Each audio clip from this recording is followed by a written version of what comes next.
청취자 여러분 안녕하십니까? YTN 뉴스 FM 수도권 투데이 장원석입니다. 오늘 수도권 투데이가 선정한 이슈는 2018 러시아 월드컵입니다. 굵직굵직한 이슈에 묻혀서 큰 관심을 받지 못하는 것 같던 월드컵이 경기를 거듭할수록 그래도 점차 흥행이 되는 듯합니다. 저는 개인적으로 마치 결승전 같았던 스페인과 포르투갈 경기를 보면서 감탄사를 얼마나 연발했는지 모릅니다. 자, 우리는 이번 월드컵 대망의 첫 경기가 오늘 열립니다. 우리와 같은 조인 독일과 멕시코 경기에서 멕시코가 이겨버리면서 이번에도 경우의 수를 또 따져야 하는 것 아닌가 벌써 머리가 복잡하죠. 그렇기에 첫 경기가 더욱 중요합니다. 상대는 스웨덴이죠. 잠시 뒤 일부 투데이 포커스에서는 우리나라 대표 축구 전문가인 명지대 기록정보과학 전문대학원 신문선 교수와 우리나라 첫 경기 스웨덴전 전망을 해보겠습니다. 이어서 2부에서는 수도권 행정탐방 경기도 소식과 함께 수도권 부동산 소식, 지방선거 이후 부동산 시장 동향에 대해서 알아보겠습니다. 단오인 오늘 아침 서울의 공기질은 옅은 안개가 끼어 있고요. 미세먼지는 보통 수준입니다. 하지만 충청과 전북 등 곳곳에서는 초미세먼지 농도가 약간 높습니다. 오전까지 이런 추세는 이어지겠습니다. 오늘 바깥에서 응원하는 분들 많으실 텐데 비는 내리지 않을 것으로 보이고요. 내일 오후에는 제주에 올해 들어서 첫 장맛비가 내리겠습니다. 오늘 낮 기온은 초여름 날씨입니다. 서울 낮 기온이 30도, 홍천 32도, 광주 30도를 기록하겠습니다. 우리는 처음이라는 단어에 굉장히 많은 의미를 부여하죠. 기세가 중요한 스포츠에서는 오죽하겠습니까? 오늘 첫 경기 꼭 좋은 결과가 있었으면 좋겠습니다. 오늘의 노래 서문탁에 처음 띄워드리면서 2018년 6월 18일 수도권 투데이 지금 시작합니다.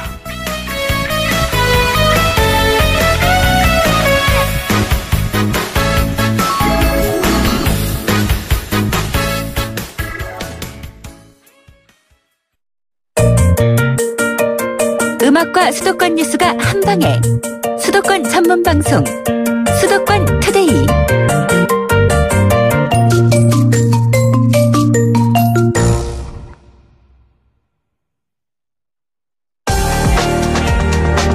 투데이 포커스.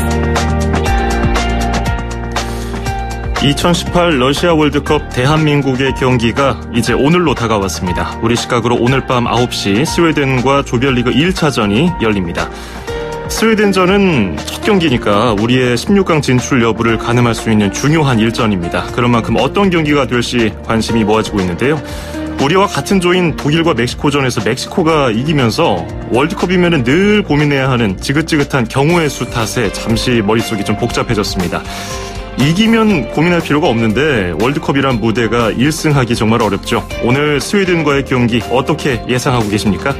축구 해설의 아이콘 유명 축구 전문가와 이야기를 나눠보겠습니다. 명지대 기록정보과학 전문대학원 신문선 교수 전화 연결되어 있습니다. 신 교수님 안녕하십니까? 네, 안녕하세요. 신문선입니다. 예. 이거 오늘 새벽이었군요. 그 독일과 멕시코전 어떻게 보셨습니까? 밤새서 봤는데요. 예. 브라질 경기까지 다 봤거든요. 예. 그 축구에서의 승부에 대한 가변성. 예.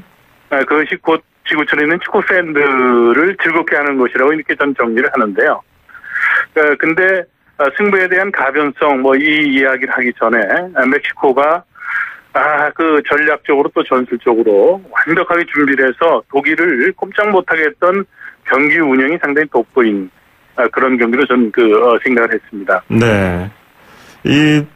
멕시코 선수들이 굉장히 준비를 잘한 것 같더라고요. 피파 랭킹 1위 독일을 아주 꽁꽁 묶어놨는데 전반전에 넣은 한 골을 지키면서. 자, 우리 평가전을 쭉 지켜보면은 3경기 연속해서 1무 2패, 보스니아전 1대3으로 졌고 볼리비아전 0대0 무승부였고 세네갈전 0대2로 졌는데 여기서 어떤 답을 찾았을까요? 이번 대회, 벌써 이제 월드컵이 초반 아닙니까? 예. 초반인데 이란과 모로코전. 이란이 이제 모로코의 자책골로 이겼죠. 네. 1대0으로. 그리고 아이슬란드와 아르헨티나, 메시가 이끄는 아르헨티나 경기도 어제 있었는데 이 경기에서도 역시 아이슬란드가 세계 축구 전문가들의 예상을 깨고 또 무승부를 기록했거든요. 그렇죠. 지금 말씀하셨듯이 이제 멕시코와 독일 경기에서 이번 대회 이제 최대 파란이 일어났는데 이 세 경기는 한국 축구에 시사하는 바가 상당히 큽니다. 네. 그것은 객관적 전력에서 떨어지는 팀이 어떻게 그 체력적으로 또 기술적으로 앞선 팀을 이렇게 효과적으로 공략할 것인가에 대한 그런 지혜를 준 그 샘플이 아닌가 그런 생각을 하거든요. 예. 이 세 경기를 제가 이제 분석을 한 것을 말씀을 드리면 첫째. 상대가 볼을 가지면 11명이 모두 수비다.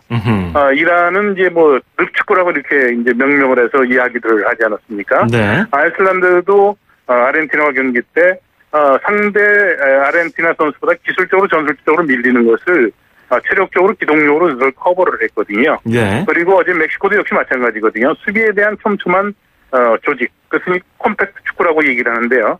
이런 면에서 그 세 나라가 자신들보다 덩치 큰 팀과 경기를 하면서 사실은 성공을 거뒀던 것은 한국 대표팀 오늘 그 스웨덴과 경기에서 해야 될 하나의 그 지혜를 준 것이 아닌가 이렇게 생각할 수 있다는 거죠. 이 경기 지금 월드컵 초반이긴 합니다만은 그런 어떻게 보면은 다 준비된 것이기 때문에 승리한 팀 혹은 무승부라는 그런 성과를 거둔 팀한테는 이변이라고 하기에는 그들의 노력이 좀 빛이 발하는 것 같기도 하고요. 그 지금 굉장히 좋은 점을 지적을 하셨는데요. 예. 자, 지금 한국 대표팀이 스웨덴과 경기를 앞두고 사실은 뭐 트릭이라는 이야기도 했고요. 예. 그리고 꽁꽁 문을 걸어 잠그고 워밍업 하는 정도만 보여주고 미디어도 이제 차단을 한 상태에서 지금 준비를 하고 있지 않습니까? 네. 사실은 어떻게 보면 호날두 선수가 이번 그 스페인과 경기 해트릭을 했는데 마지막에 이제 프리킥골을 터뜨리지 않았습니까? 네. 호날두 선수가 스페인 리그에서 무수히 많은 골을 터뜨리면서 그 중에 그 골을 터뜨린 것 중에서 프리킥골이 엄청나게 많은 비중을 차지하는데 과연 호날두 선수의 킥을 알아서 상대 골키퍼나 수비가 이것을 막느냐. 그렇지 않다는 거죠. 그러니까 이제, 프리킥을 할 때는 그 타이밍이라든가 수비의 벽, 예. 그리고 골키퍼의 위치에 따라서 이 키커가 판단을 해서 볼의 속도에 대한 것을 이제, 그리고 방향에 대한 것을 이제 그 판단을 하는 거거든요. 네. 첫 경기에 대해서 지금 가장 한국 대표팀에게 사실은 주문하고 싶은 것은 긴장하지 말라는 얘기거든요. 근데 이제 그 긴장이라는 것은 앞서 아주 잘 말씀을 해주셨는데, 철저하게 준비를 하고 상대에게 어떻게 보면 상대의 그 강점과 약점을 잘 파악을 해서, 예. 수학 분석이라고 그러죠. 강점과 장점, 그 다음에 단점과 약점을 잘 파악을 해서 효과적인 어떻게 보면 대처 방법을 갖는 것이 축구에서는 이제 승률을 높일 수 있는 그 방법이거든요. 예. 사실은 지금 말씀하셨듯이 이변이라는 얘기를 하기에는 이렇게 준비를 잘한 팀에게는 좀 어떻게 보면 예의에 벗어난 것이 아닌가 저도 절대로 동의를 해요. 그렇죠. 자, 한국 대표팀은 오늘 경기에서 긴장을 하지 말아야 되는데 철저히 준비돼 있으면 긴장을 덜 합니다. 근데 예를 들어서 시험을 보러 가는데 본고사 보러 가는데 준비를 안 하고 예를 들어서 모의고사에서 망친 학생이 본고사에 가서 긴장을 하지 말라라는 것은 포기하라는 것과 똑같다는 얘기죠. 그러니까 예. 오늘 경기에서 한국 대표팀은 긴장을 하지 말아야 되는데 한국 대표팀이 그동안 월드컵 본선을 준비하는 과정에서 준비를 잘 했는지 여부는 오늘 그 스웨덴 경기에서 역시 드러날 수 있다라는 저는 생각을 합니다. 예. 조금 전에 그 뉴스에서도 주장 기성용 선수가 우리 한국 대표팀에는 경험이 많은 선수들이 다수 있기 때문에 이런 것들을 많이 극복할 수 있으리라 보는데 아무래도 그 평가전 최근에 성적이 좋지 않았기 때문에 신태용 감독도 많이 고민이 있을 것 같아요. 그래서 마지막 네. 세네갈전에서는 그 미디어에 공개도 하지 않고 비공개로 경기를 치렀었는데 정보전, 심리전을 펼치고 있는 것이 어떤 효과가 있을까요? 앞서도 말씀을 드렸지만 심리전 이게 경기가 예를 들어서 짧은 시간에 벌어지는 것 같으면 철저히 꽁꽁 숨기는 게 좋죠. 과거에 홍수환 이제 복서죠. 프로복서인 홍수환 선수가 아놀드 테일러라는 선수와 세계 타이틀전을 할 때, 네. 그 당시만 해도 미디어가 발달이 안 됐기 때문에, 남아공에 가서 경기를 할 때 그 선수 경기하는 테이프 제대로 보지를 못하고 왔다는 거 아닙니까? 네. 근데 그럴 때는 그 선수의 예를 들어서 기술이나 또 체력적인 부분, 그다음에 그 선수의 어떻게 보면 경기 운영 방법 이런 걸 모르면 거기에 대한 어떻게 보면 실제 경기하는데 큰 영향을 끼칩니다만 지금 같은 경우는 전체적으로 지역에서는 한 것에 대한 정보들이 있기 때문에 네. 축구 경기 분석을 할 때 가장 중요한 것은 일단은 포메이션이거든요. 예. 그 포메이션은 전술의 기본적인 틀입니다. 인체로 얘기하면 골격과 같은 거거든요. 네. 그래서 이 포메이션이 어떻게 가동되는지 그리고 또 하나는 팀의 공격 패턴 그리고 수비에 대한 시스템 이런 문제들을 우선적으로 이제 분석을 하고 거기에 제가 대학에서 지금 연구하고 있는 데이터와 영상을 병합을 해서 경기 분석이라는 것을 종결편을 만드는 거거든요. 예. 사실은 지금 한국 대표팀이 월드컵 본선에 앞서서 꽁꽁 숨고 지금 우리 전력을 노출을 안 하려고 합니다만 지금 한국과 경기했던 최종 예선의 테이프들 그리고 한국 대표팀이 최근에 했던 평가전에 대한 자료들 뭐 이런 것을 갖고 스웨덴은 자신들 스스로가 네. 아마 분석을 하지 않았을까 이렇게 저는 생각도 하고 있습니다. 네. 그러면 우리가 지금 수비 포메이션을 어떻게 잡아야 될지 좀 궁금하네요. 왜냐하면 스웨덴이 수비가 굉장히 강하다고 유명한 이탈리아를 밀어내고서 지금 월드컵에 나왔기 때문에 이 고민을 해야 될 것 같아요. 4-4-2가 돼야 될지 3-5-2가 돼야 될지. 이게 서로 4백과 3백 장단점을 짧게 한번 짚어주시고요. 어떤 게 가능성이 있다고 보시는지요? 자, 우리가 예를 들어서 그 목표한 지점으로 가려고 그러면요. 예. 제일 먼저 교통편을 생각을 하죠. 길이 막히면 지하철로 가는 게 빠른 겁니다. 네. 축구에서 포메이션이라는 것은 우리가 어떻게 할 것인가에 대한 기본적인 골격을 짜는 것도 중요합니다만 그것은 전제가 되어야 됩니다. 우리가 강할 때는 우리 중심으로 포메이션을 짜서 경기를 리딩을 하면 돼요. 네. 근데 우리가 객관적인 전력이 뒤떨어지는 상황에서는 포메이션이라는 것은 상대팀 포메이션에 맞춰서 앞서도 계신 수학 분석 얘기를 했잖아요. 예. 상대의 강점을 약점으로 바꾸고 약하게 만들고 그리고 상대의 장점을 무력화시키는 가장 기본적인 출발은 포메이션이라는 거예요. 네. 스웨덴은 최종 예선에서 이태리를 이제 플레이오프에서 꺾지 않았습니까? 예. 지역 예선에서 이제 프랑스에 져서 플레이오프로 갔는데 네덜란드를 따돌리고 플레이오프에 간 거예요. 스웨덴 팀은 유럽 지역 예선전에서 투톱 시스템이나 3포드 그러니까 4-3-3 형태 또는 4-4-2 형태를 기본적인 포메이션을 가동을 했는데 네. 4-4-2로 나선 경우가 상당히 많았다는 거죠. 4-4-2로 했을 경우는 투 스트라이커가 나왔으면 4백을 쓸 경우에는 전방에 2명이 들어오는데 4명을 놓으면 하나의 어떻게 보면 활용도를 떨굴 수 있는 그런 형태가 되기 때문에 3백에 대한 고민을 신태용 감독이 계속해서 했던 거예요. 네. 근데 지금 스웨덴도 한국과 경기 때 만약에 3톱으로 나올 경우에는 그때는 4백으로 가야 돼요. 3명을 붙여놓으면 객관적 전력이 떨어지는데 어떻게 됩니까? 돌파당하잖아요. 그렇죠. 그러니까 3-5-2나 4-4-2에 대한 부분은 너무 숫자에 여기 끌려다니지 말고 상대 팀이 투톱으로 나올 때도 있을 거고 또는 3톱으로 나올 경우에 거기에 적절하게 대응하는 훈련 그리고 거기에 대한 선수 기용 이런 부분에 대한 것은 한국 대표팀은 나름의 준비를 해야 된다는 것이죠. 그러니까 네네. 너무 그 숫자 싸움에 대한 숫자 계산에 대한 것을 갖고 네네네. 이것에 어떻게 보면 구속될 필요는 없다라고 저는 생각을 합니다. 그렇죠. 하긴 뭐 이게 수학 계산을 하는 것도 아니고 경기 상황에 맞춰서 이렇게 유동적인 흐름을 보여야 될 것이고 공격은 어떻게 될까요? 우리 손흥민, 황희찬을 예상하고 있는데 FIFA 홈페이지에서는 손흥민과 노피의 김신욱 투톱을 예상하고 있네요. 그 이유는 김신욱 선수가 최근 평가전에 계속해서 출전하지 않았습니까? 예. 네, 아마 그것을 근거로 해서 이제 FIFA는 그렇게 예상을 했는데 일단 손흥민과 황희찬 선수가 나올 것으로 저는 예상하고요. 스웨덴이 일단 4백이 유럽에서 최강의 라인업을 갖추고 있어요. 예. 지금 스웨덴의 수비수들은 맨체스터 유나이티드에서 뛰고 있는 선수도 있고요. 린텐 레베라는 선수가 있고요. 그다음 셀틱의 미켈 로스티크, 독일의 브레멘에서 뛰고 있는 아우구스틴선 선수. 이런 선수들이 아주 평균 시장에 187cm에 이를 정도로 힘이 좋고 높이에 강한 선수들이거든요. 네. 그렇다면 이제 한국은 이런 장점을 무력화시키는데 이 큰 선수는 공통적으로 순발력과 민첩성이 떨어지기 때문에 뒷공간을 노리겠다는 얘기거든요. 그러니까 손흥민과 황희찬을 놓고 왼쪽에 이승우 선수를 스타팅 멤버를 기용할 수 있는 가능성도 있지 않느냐. 그리고 때에 따라서 문선민 선수를 스웨덴에서 이제 활동을 했던 문선민 선수를 교체 멤버로 가동을 해서 한국 대표팀은 득점을 시도하는 그런 공격적인 패턴, 색깔을 갖고 오늘 경기에 어떻게 보면 승부를 걸 것이다. 이렇게 저는 분석을 하고 있습니다. 예, 수비와 공격 과연 어떻게 우리 신태용호가 풀어낼지 예측을 해봤고요.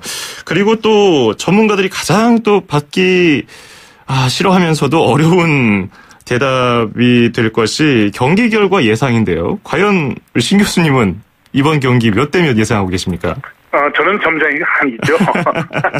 그럼요. 저는 이렇게 애둘러서 대답을 하겠습니다. 예.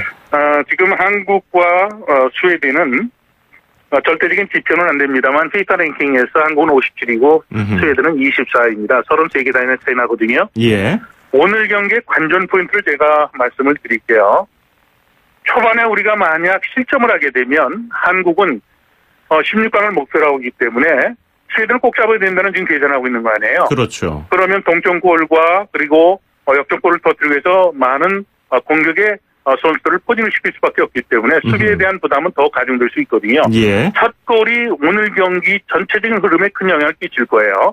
만약에 한국이 한 골을 먼저 내주게 되면 자칫 잘못하면 대량 실점할 수 있다. 예. 이런 위험성이 가중되고요.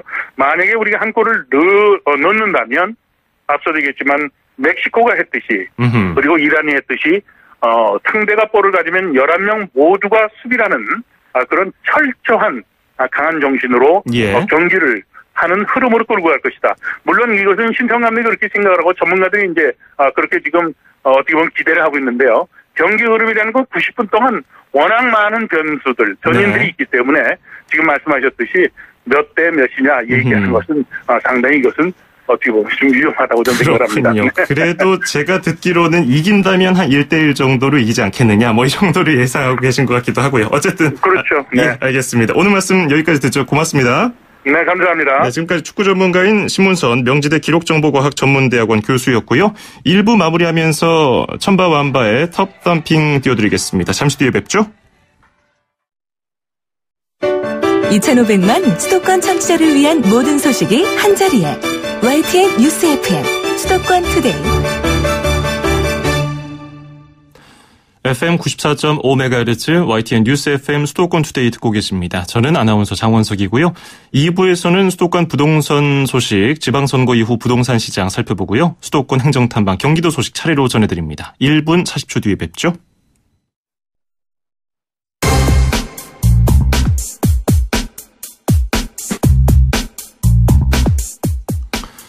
네, 부동산 소식 들어보겠습니다. 6월 지방선거가 끝나면서 주택시장에도 새로운 변수가 몰려올 것으로 보입니다. 정부 여당은 그동안 미뤄왔던 보다 강력한 주택시장 정책을 시행할 가능성이 높아졌는데요. 당장 바로 윤곽을 드러낼 정책은 재산세 그리고 종합부동산세와 같은 주택 보유세 인상입니다. 하지만 이런 예고에도 불구하고 이게 서울 전역에서 열리는 신규 분양시장에서는 수요자들이 굉장히 많이 몰렸습니다. 지방선거 이후 서울 수도권 부동산 시장의 동향, 명지대 부동산대학원 권대중 교수와 함께 이야기 나눠보겠습니다. 권 교수님 안녕하십니까? 네, 안녕하세요. 예, 지방선거가 여당의 압승으로 끝나면서 정부 정책에 더 힘이 실릴 것 같은데 요즘 시장 움직임은 어떻습니까? 서울 지역과 일부 비규제 지역은 그런 대로 좀 괜찮은 편인데요. 네. 선거 전부터 지방도 그렇고 부동산 사실 전반적인 시장은 어려운 상황입니다. 특히 이제 6.13 지방선거 이후에 이제 여당이 압승하면서 한국 부동산 시장이 이제 어려울 것으로 예상하고 있는데요. 네. 지난 10일 한국감정원 자료를 보면은 2분기 전국 아파트 상승률이 0.16%로 1분기에 비해서 2.0% 정도 내렸습니다. 예. 규제가 집중된 서울 같은 경우도 1분기 아파트가 3.3제곱미터당 2,073만 원이었는데요. 이건 약간 오른 거지만 오름폭이 이제 둔화되기 시작한 거죠. 경기도도 역시 마찬가지로 1.32%에서 0.09%, 1.23% 떨어져가지고 예. 하락세를 나타내고 있고요. 대구와 부산도 역시 마찬가지로 0.61%는 떨어졌습니다.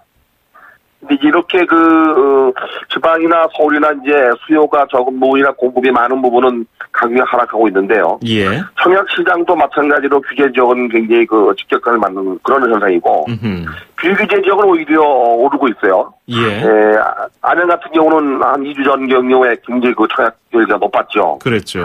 특히 이제 인천 같은 경우는 또 오히려 또 지역별로 차이가 있는지 떨어지고 있고요. 그래서 지금 현재 부동산 시장은 거의 지역 차별화나 지역마다 특색이 있고 또 뭐랄까 그 차별화가 생기는 혼조 상태라고 봐야 됩니다. 그렇군요. 이런 상황에서 정부 여당은 보다 강력한 정책을 밀어붙일 가능성이 높아지고요. 그동안 만지작거리던 카드들을 이제 내놓을 것 같은데 어떤 것들이 있습니까? 우선은 21일 날 서울 명동은행회관에서 공청회를 열겠다고 하는 그 조세정 특별위원회가 생각하고 있는 재산세와 종합부동산세, 소위 보유세 인상 카드가 나올 것 같고요. 예. 이 보유세 중에서 재산세는 지방세에 해당되고 종합부동산은 국세입니다. 이 두 가지를 다 만질 것 같고요. 특히 재산세, 종부세가 개편이 이제 윤곽이 돌아나면 부동산 시장에는 직격탄이 아니겠나. 특히 재산세보다는 종합부동산세에 쳐질 것 같아요. 예. 강남 4구나 또는 서울 수도권 지역의 집값이 많이 올랐거든요. 예. 고가 주택에 대한 세금을 강화하는 쪽으로 결정나지 않겠나. 그런 생각이 됩니다. 이런 종합적인 보유세 강화 조치는 꽤 오래전부터 계속 얘기가 나오던 건데 어떤 방향으로 논의가 될까요? 구체적으로 초안을 보면은요. 예. 공시지가 중에 실제 과세하는 금액의 비율인 공정시장가액 비율이라는 게 있습니다. 예.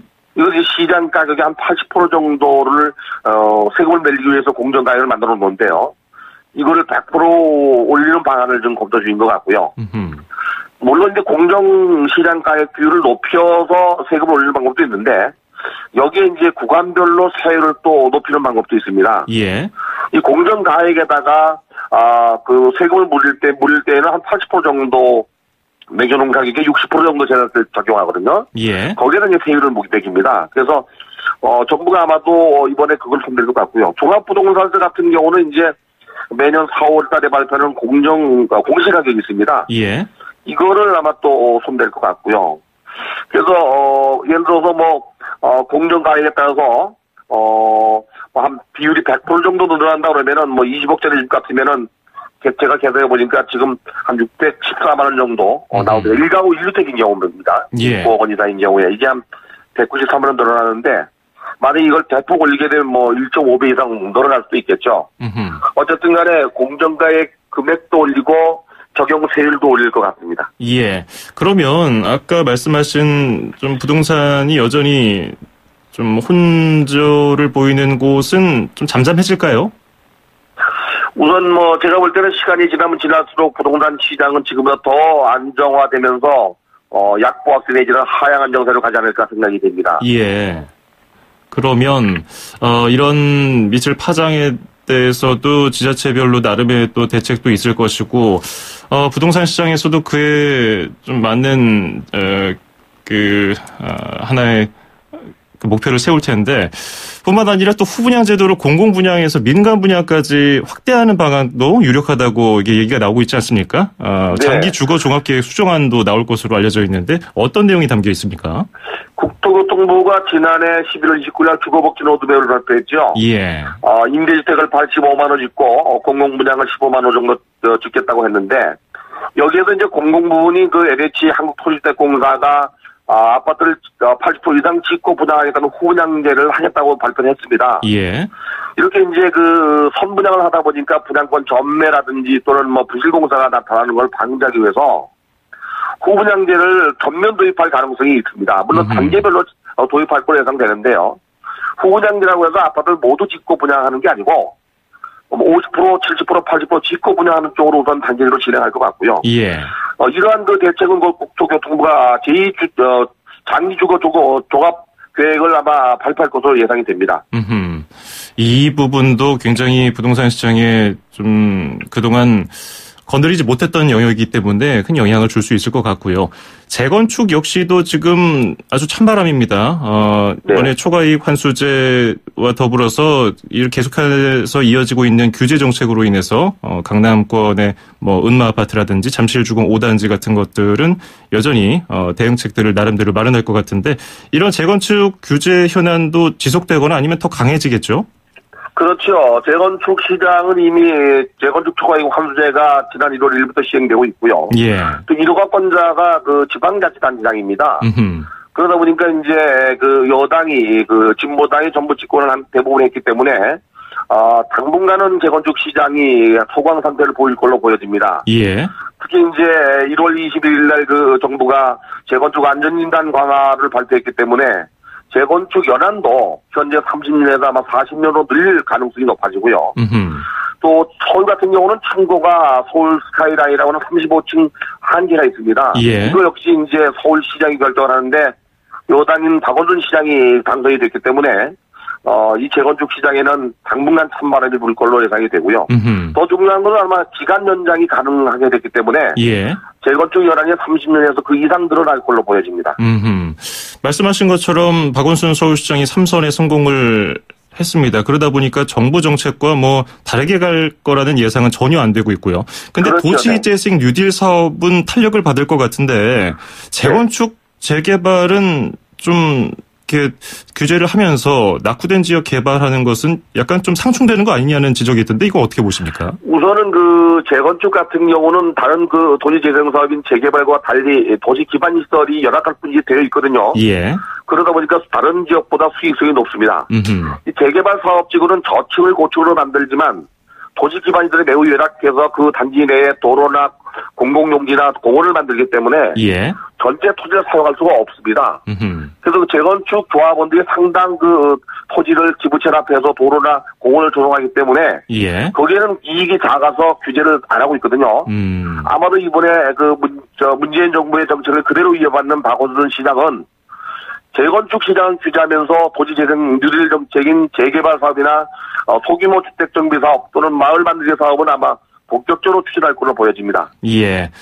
자, 지금 여러 가지 부동산 시장의 현안들을 쭉 살펴봤는데 관망세가 유지되지 않을까 이런 생각이 들기도 하네요. 앞으로 어떻게 전망하고 계십니까? 우선은 그 상승세가 이어오던 것이 그 갑작스럽게 식지는 않을 걸로 보여집니다. 예. 부동산이라는 게 만약에 10억짜리 주택이 20억 되면 10억짜리가 분명히 20억 됐는데도 불구하고 19억엔 안 팔아요. 10억짜리라는 생각을 안 하거든요. 예. 그래서 상승된 가격이 갑작스럽게 떨어지진 않겠지만 시간을 두고 점점 떨어질 거라고 보여집니다. 이제 문제는 규제가 당장의 부동산 시장을 안정화시킬 수는 있지만 장기적으로 시장을 이길 수 없거든요. 예. 정부가 규제 일변도로 가는 것보다는 거기에 뒤따르는 후속 대책, 소위 말하는 공급을 늘린다든지 또는 그 규제가 다른 그 부동산 시장에 변화를 주는 것에 대한 대응책을 마련해야 될 것 같고요. 우리 그 서민들이나 소비자 입장에서 볼 때에는 부동산 시장이 장기적으로 안정되거나 하향안정되기 때문에 예. 서둘러서 부동산 시장에 진입하거나 서둘 필요는 없다고 생각이 됩니다. 예. 알겠습니다. 지금 뭐 금리 문제도 있고 경기 악화 뭐 우려도 있고 여러 가지 문제가 복합적으로 있는 부동산 시장 전망해봤습니다. 오늘 말씀 잘 들었습니다. 고맙습니다. 네, 감사합니다. 네, 지금까지 명지대 부동산대학원 권대중 교수였습니다. 서울, 경기, 인천, 찍고! 수도권 정부의 핵심이 바로 여기에 수도권 행정탐방. 네, 계속해서 경기도로 떠나보겠습니다. 방금 부동산 시장 관련 이야기를 해봤었는데 경기도에서는 주거 종합 계획을 세웠다고 합니다. 김태수 경기도 주택정책팀장과 함께 이야기 나눠보겠습니다. 김 팀장님 안녕하세요. 네, 안녕하세요. 경기도 주택정책과 주택정책팀장입니다. 네, 이번 계획에 어떤 내용들이 담겨 있습니까? 네, 이번 계획에서는 매일 연도마다 주거 기본법에 따라서 경기도 주거 종합계획을 수립하게 되었는데 주로 공공임대주택 공급과 주거 취약계층에 대한 지원 방안 등을 담았습니다. 예, 팀장님 수화기 좀 가까이 대고 말씀 부탁드리겠습니다. 예. 네. 이번 계획에서 중점 과제에 대한 추진 내용들, 구체적으로 어떤 것들이 있습니까? 예, 일단 올해 공공건설 임대주택, 그리고 민간임대주택 7개소를 추진할 계획입니다. 그리고 주거 취약계층에 대한 주거복지 지원 정책으로 주거복지 전달체계 강화를 위해서 주거복지센터를 설치할 계획입니다. 예. 지금 현재 조직이나 구체적인 방안 등을 논의 중에 있습니다. 예. 그리고 주거급여 사업은 13만 4천 가구에게 올해에도 지속적으로 지원할 계획이고요. 그리고 저소득층의 주택을 양호하게 개량해주는 사업으로 햇살하우징이나 지하우징, 그리고 농어촌 장애인 주택 개조 사업, 중증 장애인 개조 사업 등을 계속 추진할 계획입니다.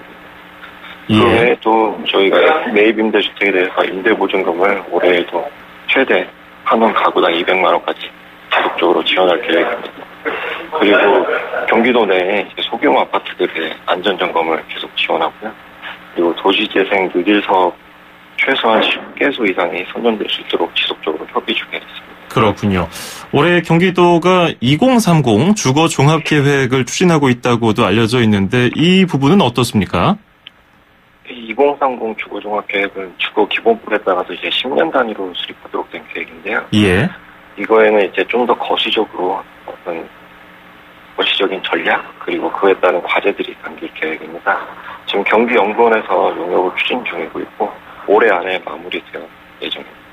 이게 20대, 30대가 아니고 2030년을 의미하는 건가요? 네, 맞습니다. 아하, 2030년까지 좀 거시적인 큰 틀에서의 주거 대책을 세우는 그런 네, 그렇습니다. 실태 조사가 되겠군요. 자, 네. 그러면 큰 틀의 계획을 설명해 주셨고 앞으로 경기도는 어떤 주거 정책 방향을 계속 추진할 예정입니까? 네, 앞으로도 지금까지 해온 것처럼 주거복지 체계를 좀 더 강화해서 지속적으로 지속 추진하고요. 그리고 국가 사업과 연계를 해서 경기도만의 사업을 좀 더 발굴을 하고 그리고 지금까지 해온 것처럼 임대주택 지속적으로 공급하고요. 취약계층에 대해서 주거 지원을 계속 강화해 나가고 그리고 저희뿐만 아니라 이제 정부 그리고 시군 기타 공공기관이나 그런 기관들과 지속적으로 공조체계를 갖고 시스템 나갈 계획입니다.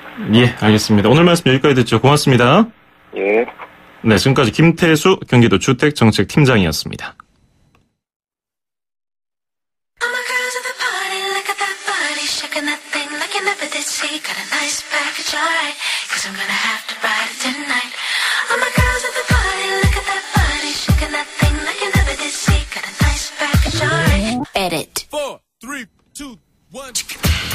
네, 6월 18일 수도권 투데이가 준비한 소식은 여기까지입니다.